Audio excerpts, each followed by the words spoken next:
탈무드 솔로몬의 지혜. 어느 날 다윗의 왕궁 안에 사는 아이들이 모여서 식사를 하고 있었다. 그날의 식사 메뉴로 삶은 달걀이 나왔는데 여러 아이들 중 한 아이가 배고픈 것을 참지 못하고 자기 몫으로 나온 달걀들을 순식간에 먹어치우고 말았다. 이윽고 다른 아이들이 달걀을 먹기 시작하자 자기 접시만 텅 비어있는 것이 쑥스러웠던 아이는 옆에 앉은 아이에게 달걀 한 개만 빌려달라고 부탁했다. 그러자 옆에 앉은 아이는 달걀을 빌려주는 대신 조건이 있다고 말했다. 내가 빌려준 달걀을 돌려달라고 할 때 그 달걀뿐 아니라 그동안 그 달걀이 내게 주었을 이익까지 전부 계산해서 돌려준다고 약속한다면 내 달걀을 빌려줄게. 이 자리에 있는 사람을 증인으로 하고 말이야. 어때? 내 의견에 따를 수 있겠니? 그래, 틀림없이 그렇게 할게. 약속은 했지만 달걀을 빌린 아이는 그 사실을 까맣게 잊어버리고 말았다. 그러던 어느 날 달걀을 빌려주었던 아이가 달걀을 돌려달라고 했다. 달걀을 빌렸던 아이는 달걀 한 개를 건네주며 말했다. 그때 빌린 달걀이 하나였지? 여기 있어. 그러자 달걀을 빌려주었던 아이는 얼굴을 찌푸리면서 그것을 받으려 하지 않았다. 왜 하나니? 그거보다 훨씬 더 많아야지. 의견이 엇갈린 두 아이는 다윗을 찾아가 옳고 그름을 가려달라고 하기로 합의를 보았다. 다윗 앞에 선 두 아이는 달걀을 빌렸을 때의 상황을 설명하면서 자신들의 의견까지 덧붙여 말했다. 두 아이의 말을 듣고 난 다윗 왕은 달걀을 빌린 아이에게 처음에 약속했던 대로 전부 갚으라고 말했다. 그러자 달걀을 빌렸던 아이가 말했다. 만약 그동안의 이익까지 모두 갚는다 해도 저는 도대체 얼마를 갚아야 할지 도무지 모르겠습니다. 빌려준 아이는 자신이 계산한 내용을 조목조목 말했다. 첫 해에는 그 달걀에서 병아리 한 마리가 알을 깨고 나옵니다. 두 번째 해에는 그 병아리가 새끼를 적어도 18마리는 낳게 되죠. 세 번째 해에는 병아리 18마리가 커서 각각 새끼를 18마리 낳을 것 아닙니까? 이런 식으로 매년 계산하면... 그렇게 계산해보니 그것은 돈으로 환산했을 때 어마어마한 숫자였다. 달걀을 빌린 아이는 어떻게 할지 몰라 난처한 얼굴로 다윗 앞에서 물러나왔다. 마침 솔로몬이 밖에 있는 것을 본 그 아이는 솔로몬에게 자기의 사정을 모두 이야기했다. 그래, 왕께서는 어떤 판결을 내리셨느냐? 저에게 달걀 한 개에서 생길 수 있는 이익을 전부 갚아야 한다고 하셨습니다. 엄청난 액수를 어떻게 감당해야 할지 모르겠어요. 아이의 말을 듣고 난 솔로몬은 잠시 생각에 잠겼다. 그러고는 잠시 후 그 아이에게 한 가지 지혜를 일러주었다. 내가 하라는 대로만 하면 네가 걱정하는 일이 아주 잘 풀리게 될 거야. 밖에 나가 있다가 다윗 왕의 군대가 지나갈 때 삶은 콩을 한 개씩 밭에 심어라. 군인들이 무엇을 하고 있느냐고 물어보면 삶은 콩을 심고 있다고 대답해야 한다. 너의 대답을 들으면 군사들은 아마 이상하게 생각해서 다시 물어볼 거야. 그러면 삶은 달걀에서 병아리가 나온다는 얘기는 들어본 적이 있습니까? 라고 대답하여라. 아이는 즉시 밭에 나가 솔로몬이 말한 대로 삶은 콩을 심기 시작했다. 아니나 다를까 그곳을 지나가던 군인들이 아이에게 물었다. 무엇을 심고 있는 거냐? 삶은 콩을 심고 있습니다. 삶은 콩을? 밭에 삶은 콩을 심는다고 싹이 나온다더냐? 별소리를 다 듣겠네. 아이는 그 말이 떨어지자마자 이렇게 말했다. 그러면 삶은 달걀에서 병아리가 나왔다는 말은 들어본 적이 있습니까? 군인들이 지나갈 때마다 똑같은 내용의 질문과 대답이 오고 가는 사이 어느새 그 이야기는 다윗 왕의 귀에까지 들어가게 되었다. 왕은 곧 그 아이를 불렀다. 순전히 네 생각으로 그렇게 행동한 것이냐? 네, 그렇습니다. 아이는 그렇게 대답했으나 왕은 틀림없이 솔로몬의 지혜를 빌려주었을 것이라고 생각했다. 그래서 아이에게 다시 묻자 사실은 솔로몬이 알려준 것이라고 말했다. 왕은 솔로몬 왕자를 불러 달걀 사건을 어떻게 해결하는 것이 좋겠느냐고 물었다. 제 생각에 이 아이는 삶은 달걀 1개만 되돌려 주면 될 것 같습니다. 삶은 달걀은 결코 병아리가 될 수 없기 때문입니다. 그리하여 그 아이는 솔로몬의 지혜 덕분에 달걀 1개만을 돌려주게 되었다. 감조. 옛날 옛적에 정직하고 슬기로운 나폼이라는 사람이 살고 있었다.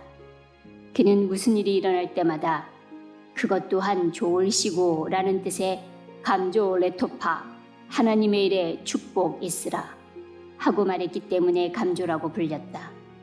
당시 이스라엘의 유대인들은 로마와의 전쟁을 피하기 위하여 로마 황제에게 선물을 보내자는 논의를 한 후 서둘러 선물을 준비하고 있었다. 마침내 그들은 아름다운 보석과 훌륭한 진주를 가득 넣은 보물 상자를 로마 황제에게 선사하기로 했다. 이 상자를 황제에게 보내는 심부름꾼에는 누가 좋을까? 이스라엘에서 로마까지 긴 여행 동안 상자를 안전하게 지킬 수 있는 사람은 누구일까? 여행 도중에는 많은 위험이 도사리고 있다. 바다에서 폭풍을 만날지도 모르고 도적대에게 상자를 빼앗길지도 모른다. 상자를 안전하게 로마까지 운송할 만한 믿을 수 있는 사람은 누구일까? 이것저것 상의한 끝에 사람들은 감조 나폼을 사자로 보내기로 결정했다.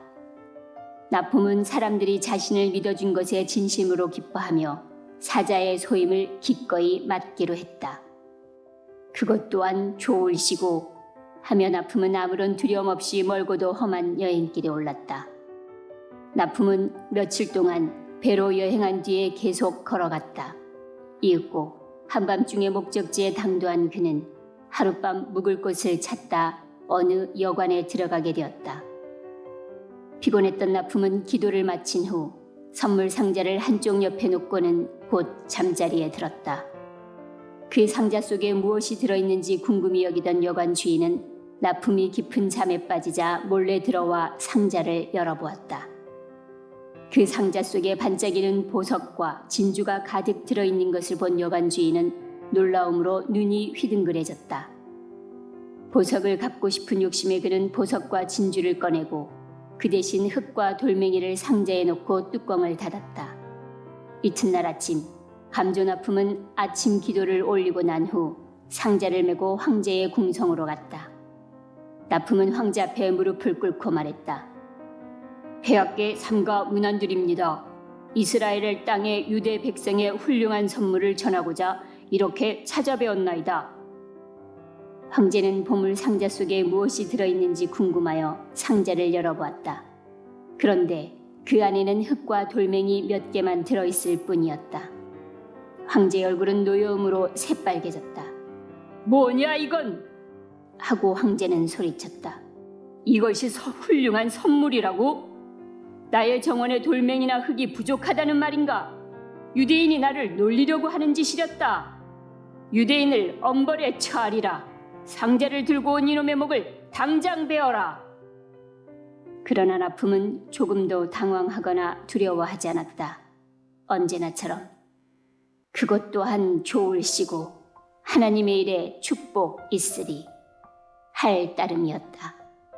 하늘에서 이것을 지켜보고 있던 하나님은 그의 믿음에 감동하여 예언자 엘리야를 파견했다. 장관의 한 사람으로 위장한 예언자 엘리야는 황제에게 진언하였다. 폐하, 왜 그리 노하십니까? 이것은 틀림없이 예사흙이 아닐 줄 아옵니다. 유대인이 폐하의 노여움을 살리를 하리라고는 생각하지 않습니다. 이 흙에는 무언가 비밀이 숨겨져 있는 것은 아닐까요? 돌멩이에 흙을 한 줌 뿌려보십시오.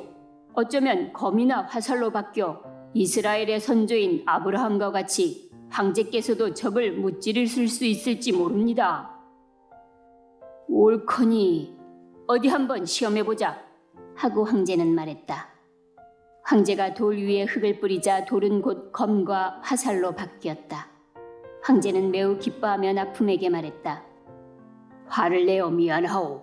이것은 분명히 훌륭한 선물이오. 마법의 흙 대신에 상자 속에 금과 진주를 채워두었으니 고향의 유대인들에게 감사의 표시로 전해주오. 그것 또한 좋을시고 하고 나품은 대답을 대신했다. 마침내 임무를 완수한 나품은 상자를 가지고 고향으로 돌아갔다. 까마귀와 나그네. 어떤 사람이 이스라엘을 여행하고 있을 때였다. 길을 가다 문득 하늘을 쳐다보니 아버지 까마귀와 아들 까마귀가 서로 말다툼을 하고 있었다. 너는 어째서 아버지의 말을 듣지 않는 거냐? 풀밭에 누워있는 인간에게는 가까이 가지 말라고 그렇게 일렀거늘 너는 통 내 말을 듣지 않고 인간에게 다가가 결국은 붙잡히더니 보물이 있는 곳을 알려주고 나서야 겨우 풀려나왔잖아. 너는 도무지 내 말을 귀담아 듣지 않아. 아버지 까마귀는 조용하게 타이르르고 했지만 아들 까마귀는 반성하는 빛을 조금도 보이지 않았다. 마침내 아버지 까마귀는 화가 치밀어 아들 까마귀를 물어 죽이고 말았다. 그러나 노여움이 가라앉자 아버지 까마귀는 곧 자신이 한 일이 몹시 후회되었다. 그래서 급히 어딘가로 날아가서는 풀을 한 포기 구해 입에 물고 왔다.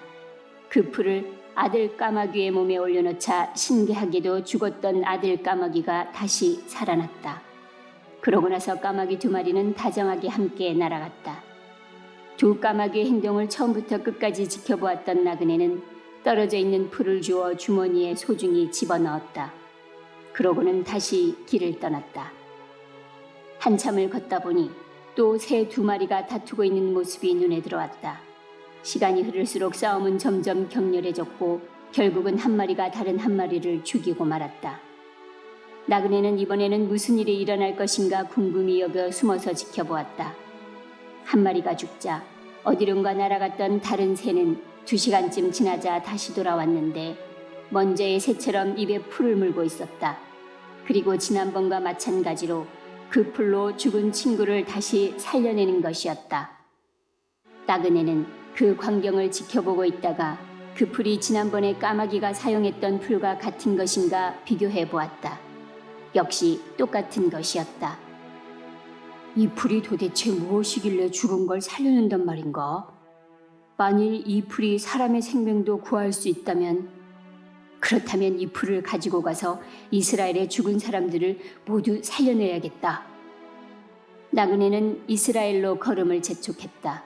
그렇게 한참을 가다 보니 사자 한 마리가 길바닥에 죽어있는 것이 눈에 띄었다. 그는 가지고 있는 풀을 시험해보고 싶은 생각이 들었다. 이 풀로 죽은 걸 살릴 수 있는지 어디 한번 사자에게 시험해봐야지. 그는 죽어있는 사자의 몸 위에 풀을 올려놓았다. 그러자 곧 사자가 꿈틀대며 일어나더니 머뭇거리지도 않고 대뜸 나그네를 잡아먹었다. 바로 그 순간 아버지 까마귀와 아들 까마귀가 날아가다 인간이 잡아먹히는 광경을 보고 이렇게 말했다. 참 딱한 인간일세. 그 풀이 어떤 힘을 지녔는지 제 눈으로 똑똑히 보고도 말이야.